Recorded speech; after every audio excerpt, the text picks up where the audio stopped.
Everyone is wondering just when it will cool down and what they can do to stay safe. Well, the good news to report, no fatalities. Officials say only a handful of people in the hospital. Well, they got out here just after 10 and they left here in just the last couple of minutes. Now, the reason it took them so long is because that water is so murky and that pond. We are standing over the downtown Kansas City skyline, and you can still see lots of snow blanketing the area. We're here in Westport, where Brian Houston's memorial is still up just feet away from where he was found unconscious almost 3 weeks ago. His mother says she knows someone saw what happened to her son.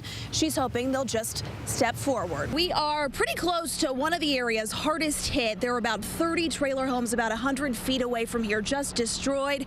Residents inside say they lost everything they had, so they're very glad to have some helping hands in town. A new day in Joplin means more cleanup. For Lyle McGurk, his work's in his backyard. I lost my chain link fence, about 2 barns back there, and the whole 9 yards. The tornado broke his windows and tore up his roof. It happened just in a few seconds. And you can see the wind damage we're talking about. Look how it uprooted this tree. This family said they had 12 trees. Now they have 1. They got one there, and one there, and one there, and one over there. But his home is still standing. We was in the bathroom. My wife in the little sit-through was in the tub, and I was sitting on the pot, and my daughter sitting down beside me.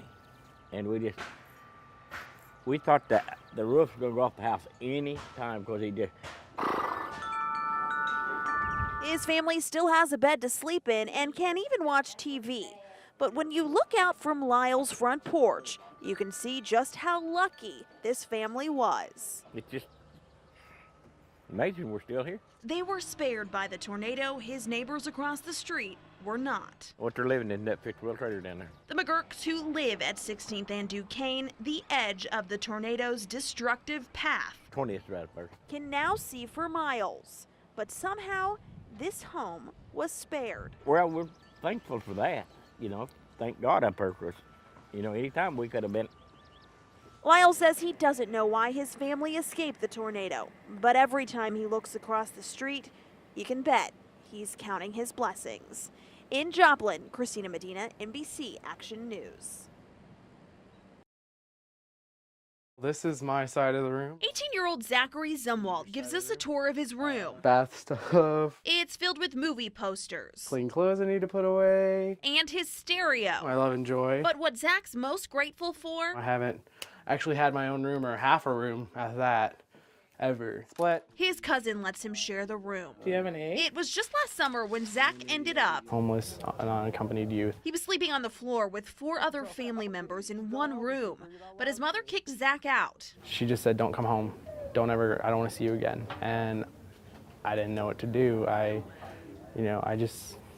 kind of wanted to give up. You have to make it cosign. And at his school alone, William Chrisman High School in Independence, there are 47 homeless students. We spend a lot of time, probably every day, just making sure those students are receiving the services that they need, whether that be that they have transportation to get to and from school based on where they might be sleeping at the time, and that can change from day to day, week to week. 750 homeless students in the entire Independent School District.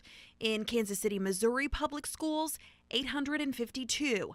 In the state of Kansas, almost 9,000 students. We've definitely seen with the school districts the last few years, the numbers going up. Jason works with Kids TLC, based out of Olathe. They work with Synergy and Restart. It's been really nice getting out here. At least 3 times a week, these groups go out hoping to connect. Trying to reach them before they hit the streets, before they become adults and become homeless, and just really trying to provide them the right resources. And it's a national trend. One of our growing concerns is the number of younger children who experience homelessness.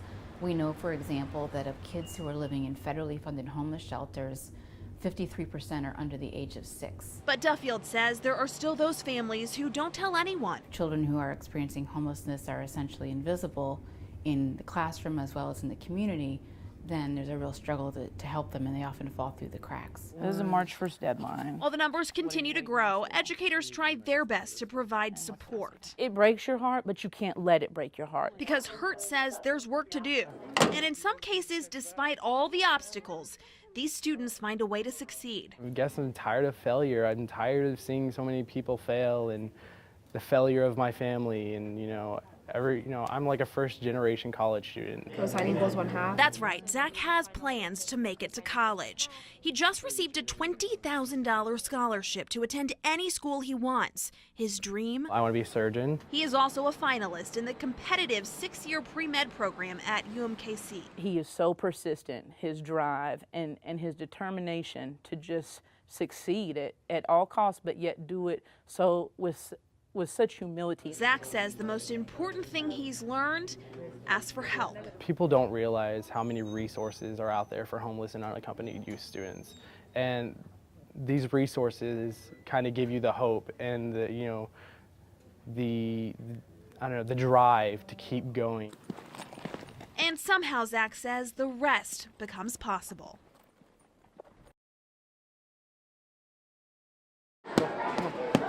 From just 8 years old to teenagers, they crowd into this small room, learning to jab. Good, there you go. And uppercut. Teaches them respect and discipline. Discipline mainly. In a neighborhood filled with violence. You could drive down here almost any time and see gang graffiti all over the place.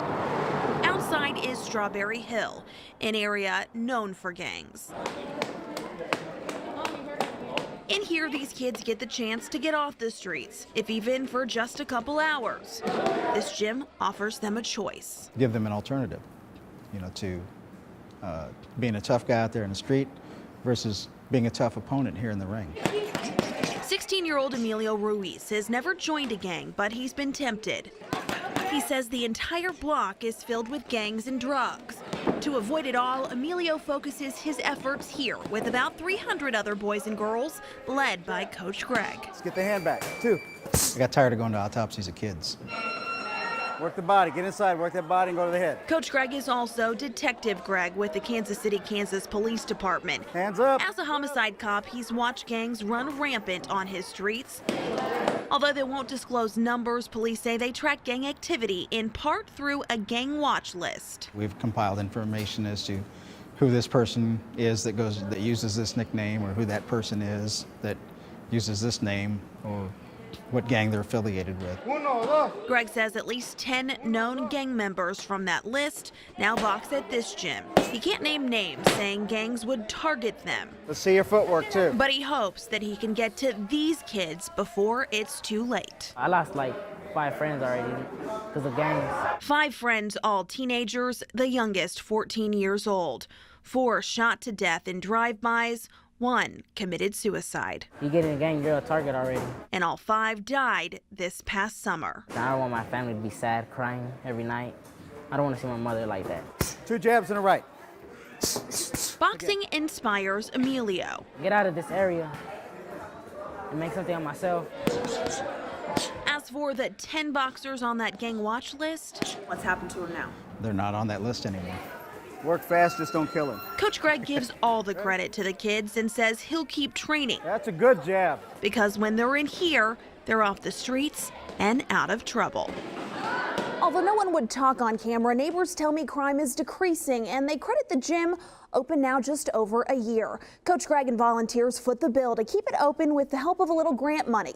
Go to NBCActionNews.com to hear the story of another boxer to make it out of a gang and see the gang statistics. Look under News and click on Local. Christina Medina, NBC Action News. Stop and think for a moment just how much of your life you spend online. Pictures, emails, even digital banking. It might sound a little morbid, but think about it. If you died, what happens to all that? Experts say you need to figure out what you want for your personal life in the great digital beyond. Christina Medina explains.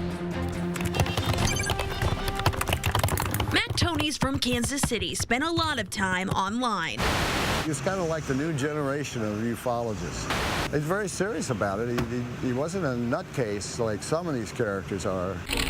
He was on Facebook, Flickr, Twitter, and blogged. But October 18th, 2009, he sent a couple tweets, posted a blog entry, went to bed, and never woke up. They didn't find him for 3 days. He died on a Sunday night, and finally they discovered him on Thursday, which was really sad. At just 34, he died of cardiac arrhythmia. His parents from Independence, who didn't even own a computer, had to figure out how to preserve all of the work he accomplished online.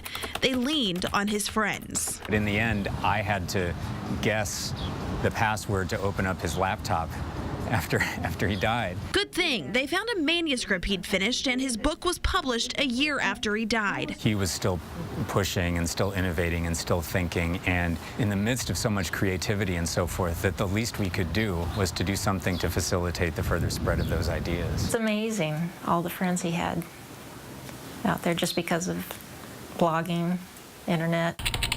His friends and followers all over the world rushed to preserve Mac's online life. His ideas were published in magazines, books, and new blogs that posted his writings were created. The more you have invested in it, the more important it is that there be some sort of a formal plan in place. UMKC professor Brian Hare said, talking about how to handle online property is a conversation everyone should have. If you've got an online account with, an online vendor or merchant of some sort, at the very least, somebody may want to go in and remove credit card information, for example, because an account that's sitting idle can be used for identity theft. Hare is prepared. I've got a safe deposit box with the various things that if something happens to me, and I've got a list of passwords in that, yes.